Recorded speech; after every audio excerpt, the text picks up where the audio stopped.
Lorsqu'un voyageur prend le métro à Washington, il y a une chance sur deux qu'il monte dans une rame fabriquée par un groupe français. Idem dans les bus ou les trains, comme ceux qui transportent les voyageurs entrant et sortant de Boston ou de Las Vegas. Leur gestion est assurée par l'entreprise parisienne Veolia.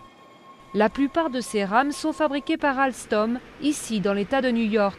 La société a dû s'installer sur place pour avoir sa chance sur le marché américain. Pour réussir ici en tant que Français ou entreprise étrangère, il faut vraiment créer un lien de proximité et agir comme une entreprise locale. Et si le projet est financé par l'État, on doit se conformer à la loi Acheter américain.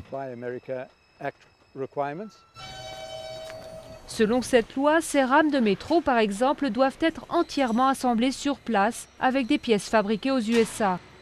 Alstom réalise 13% de son chiffre d'affaires sur le marché américain, un marché alléchant pour le fabricant de TGV dans un pays au réseau ferroviaire arriéré comparé à celui de l'Europe.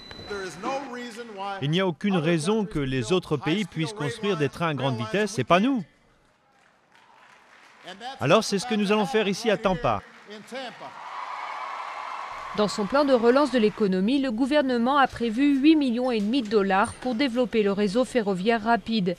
Mais pour s'équiper de trains à grande vitesse, l'Amérique va devoir probablement s'inspirer de la technologie française.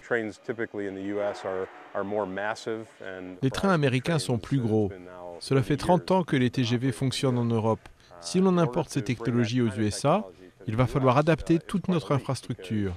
Il va falloir faire un énorme pas en avant. Un pas que l'administration Obama semble déterminée à faire.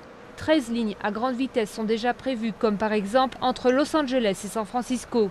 Et les fabricants étrangers déjà bien implantés sur place pourraient bien être les premiers à décrocher les contrats pour ces gros chantiers.